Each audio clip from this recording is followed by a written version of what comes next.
Hey everybody, Omar here, the Knife Shark Guy, and I am having this video come to a close now with the last set of Kershaw knives that I've got in my collection.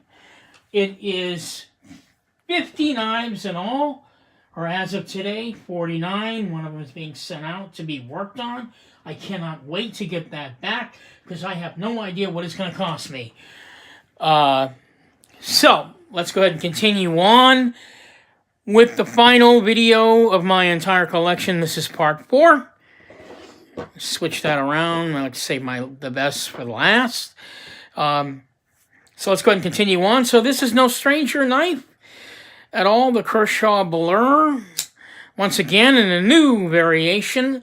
Stonewash blade, orange handle, same tech trick, same sub-frame lock on there, or not frame lock, subliner lock, excuse me, on there. On the knife. What is the big deal? The big deal is this one is all stonewashed and the blade steel is CPM 154. Once again, a different variation of the same Ken Onion knife over and over and over again. I think Kershaw's probably going to wind up doing that forever until they discontinue the Blur and the League. They'll just put it out in different steels, different scales. Who knows how long they'll keep that up. But as far as I know, they're still doing it today. I think they put them out in like freaking weird neon colors or something. I don't know what they've been doing with it. Probably the weirdest knife in my entire collection. I can't even imagine anyone wanting to carry this in their pocket. This is the Kershaw Toggle. Check it out. You don't even open it or flip it like a regular knife. You gotta make sure you unlock it, but basically you gotta pretty much... It works on sort of a lever type thing. Check that out. You can do it with one hand. It's been a while since I've done it in one... I can't even do it anymore. In one hand, you'll probably cut yourself doing it. Oh, there you go. Yeah, I can't even do it anymore. But yeah, you can do it in one hand. It's just not real feasible. Kershaw Toggle. It's kind of hard to describe how that operates. But basically, they've sort of had it created where they've designed it in such a way that this sort of opens and closes with a lever. And timing, you have to time it correctly. If you don't, then it'll just like stay open like that, and you don't know when to let go. It's just a weird piece. It's got a lock on it, thank God, in case you seriously injure yourself. You don't have to worry about doing that. The steel on this piece is 14C28N. They never released it in another steel, probably because there was no need to. It was such a weird knife. They just said they're not going to remember the steel after trying to open and close this guy. Japanese knife on the way. How about that? The Kershaw Lehar VG10, designed by Tim Gallion, which I did not know. This is a Tim Gallion design. Really nice knife. Action on it isn't all great. You actually have to flick your wrist to open it. It doesn't open like if you were just to use the flipper, you'll get that. So you actually have to sort of use your wrist to freaking open it, which I think is fine. It's just not as fun as other pieces. But the steel was different. That's why I got it. The Kershaw Lehar, made in Japan, designed by Tim Gallion. Kershaw Speed Bump, I just did a video on this today. You guys probably already watched it. The original Speed Bump, this is it, original gray Speed Bump with the polyamide, whatever you want to call it,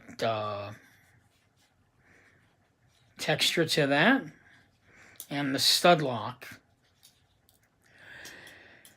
And the only knife in my entire collection that is not discontinued, the Kershaw Bolt, but I got it anyway because I got...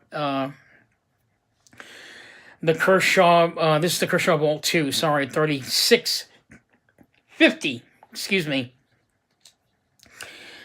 This is the budget version of the knife. They also released it in aluminum scales. They call it the Bolt SS2, and I believe that knife is a lot larger than this one. Kershaw Bolt, spring-assisted piece.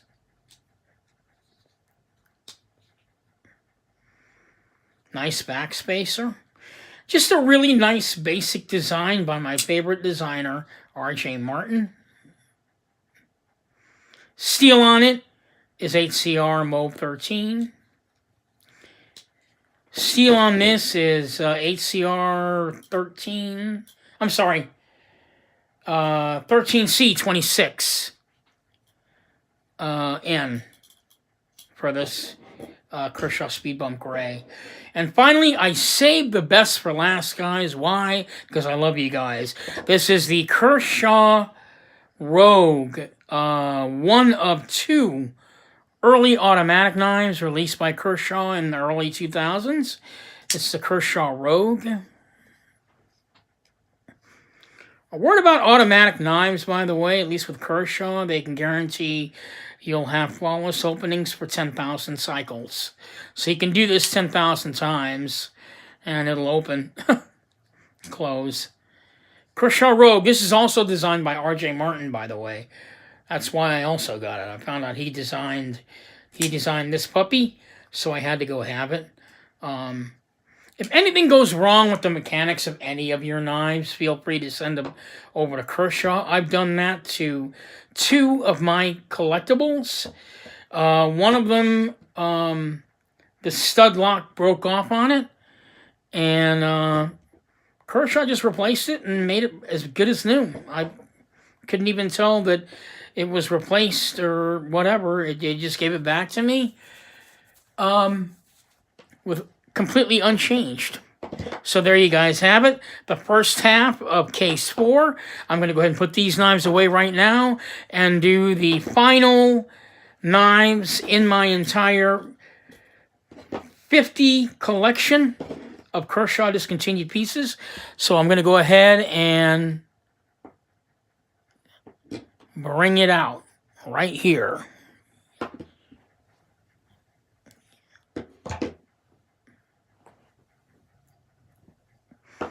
Let's go ahead and put these. Sorry to give you guys a shot on my arm, but I wanted to save time and not shut off the video, so we're going to go ahead and do this. So here we have the final 6 in my entire collection. Starting with, surprise, a Ken Onion leak. Once again, this one is in G10, and this is more like a Rolls Royce of leaks. The other leak that I showed you in the other half of the video was also S30V, but that one was a stonewash with the coarse G10. This one is a polished G10. So this one's more like an elegant version of the knife that you saw last time. S30V blade steel on it. You are going to have a really hard time finding one of these. It shouldn't be too much trouble, but it's going to probably take you a while.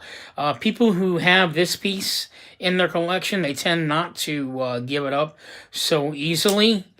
Just because it's such a beautiful knife.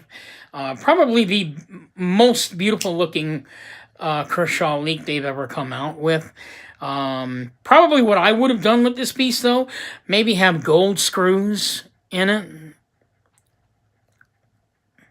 I just cut myself on that Kershaw toggle. I didn't even realize that. Great, I'm going to need a Band-Aid. So, yeah, this is really one of the more elegant leaks in the collection. So people tend not to give this one up so much. Because this knife was, as far as I understand it, this knife was actually made by hand. Like the Kershaw Ricochet. And you can tell, too. I mean, I don't, you know, I'm pretty sure Ken Onion didn't make this knife by himself. Maybe a few other people made it by hand, but along with him. But yeah, this knife was definitely made by hand. The way you can feel it in the texture of the knife there. On to the Kershaw bump. This is the green bump, unlike the other one you saw, which is the blue bump. This one actually has thicker scales. Like I said, I've done a video on this knife already. So,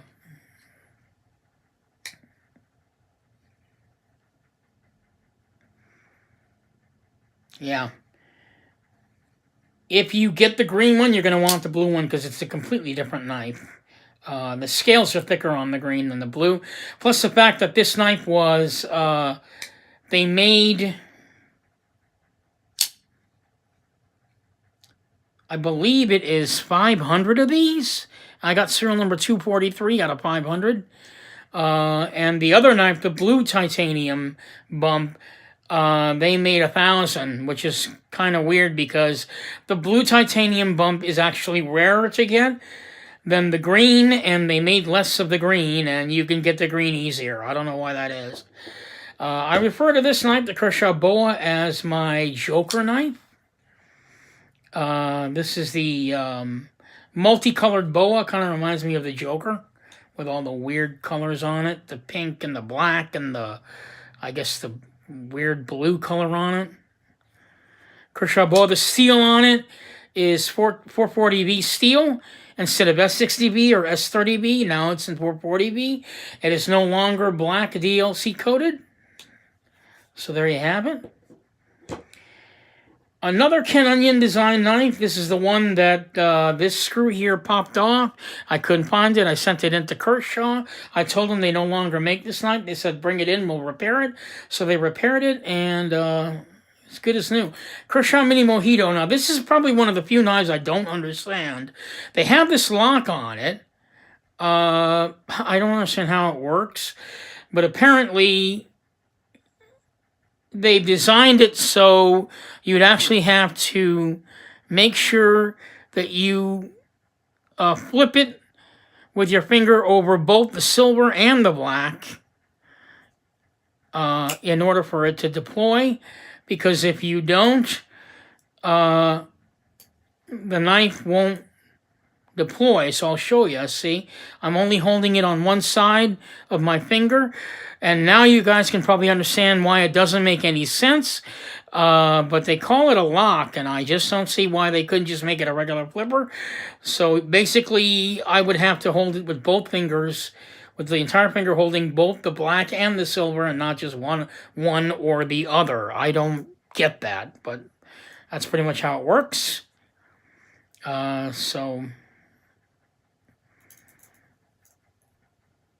yeah, there you have it. It's got a stud lock on it. Designed by Ken Onion. Another cool little office knife. You want to carry something in your pocket. Slightly bigger than the Overdrive. Slightly bigger than a little baby boa. But still a really cool little office knife to have in your pocket. The Mini Mojito. This one's actually kind of hard to find also. I actually got this one on Blade Forums. So it took a while to get a hold of that one in a box. But I got one. Kershaw Avalanche. This one is just as important to have in your collection as the Kershaw Ricochet, for the mere fact that this is one of the oldest knives they've ever made with the uncoated blade on it. For some reason, the uncoated blades are considered antiques. It's got that coarse texture to it. This knife, I believe, was released in 2001, so it's one of the more earlier knives. And finally, my last piece in my Kershaw collection, the Kershaw Salvo. This was very, very popular. In fact, this knife, I was surprised they didn't keep this in their lineup and running, because in my opinion, this knife should be as popular as the Leak and the Blur. And it should have been like a trio, but they just decided, well, we're going to just go ahead and do away with the Kershaw Salvo. And I'm really kind of sorry they did that, because I really, really love this knife. And believe it or not, you can't find one of these anymore brand new in the box. It is very difficult to find. The knife is very popular in its day. I think the only fault with it are these thumb studs here. They're so small, you'll actually hurt your hands trying to open it. I can only do it with a middle finger flick. There you go. It's just an overall great, nice size, nice piece. Steel on that is 14C28N. The steel on this is 440V. I forgot to mention that. Sorry about that. This is a spring-assisted piece, by the way. So there you have it, guys. My entire Kershaw collection in 4 parts. It's been a joy. I'm going to go ahead and continue to collect Kershaw. I don't know what else there is for me to do with it. I might wind up just getting different variations, which is where it seems to be going, different variations. There are a lot of other knives that are discontinued that I don't bother to get. The Kershaw Vapor, for example, just because the steel is HCR Mauve 13, and, you know, because that's a steel that I'm not really fond of, I don't bother to get the knife. So it's probably not going to happen that I'll be getting the Kershaw Vapor or any of the other Kershaw knives. I'm also not into, other than this knife and the Kershaw Ricochet, I'm not really into any of their other vintage Kershaw knives, like the Kershaw Wild Turkey, some of those other ones. They just don't do anything for me. And you're going to find that when you collect, if you don't like the knife, you're probably not going to collect it. So every collection that you get kind of represents what you like and what is it that you enjoy about having when it comes to your collection. So there you have it. All 50, or as of today, 49, of my Kershaw discontinued knives. I'm going to go ahead and continue on with my Kershaw collecting and doing these videos because I do enjoy them.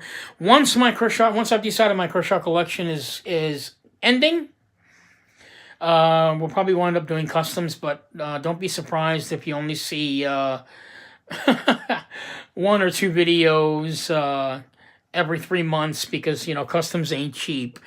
But you know, I do have video in my video set. I do have some videos of a couple of videos of my two custom pieces that I currently own. And of course, there's my Chris Reeve collection that I enjoy so much, which are, by the way, users. Keep in mind, all 50 of these knives on the table that you saw today, they're all safe cleans. I don't use any of these knives. I take them out, I flip them, I do videos on them, and they're just kind of fun to have and to flip and to admire and enjoy looking at all of them with the different variations, the different steels, the different mechanisms. That's why I collect. So there you have it. My Kershaw discontinued collection for you. This is Omar, the Knife Shark Guy, signing off, hoping you'll find one of these lovely knives in your collection. And hopefully you guys will find some sharp art yourselves. So this is Omar, the Knife Shark Guy, signing off. And one last thing, if you guys have a brand new knife and you kind of like what I'm doing here, send me your Kershaw knife if you've got it, or any knife that you've got. Send it to me. We'll work something out for the shipping. You can just email me, or you can respond on my YouTube channel. I'd love to get with you, and we'll make arrangements for the shipping, how you want to do that. But I'll review your knife. I promise I will give your knife back in the exact same shape that I got it in. I'm looking for more subscribers because I really love doing this, and I really love knives. Love sharing what I do. So this is Omar, the Knife Shark Guy, signing off. And hoping you'll find your next piece of sharp art in your collection. Thanks so much, and have a great evening, and God bless you.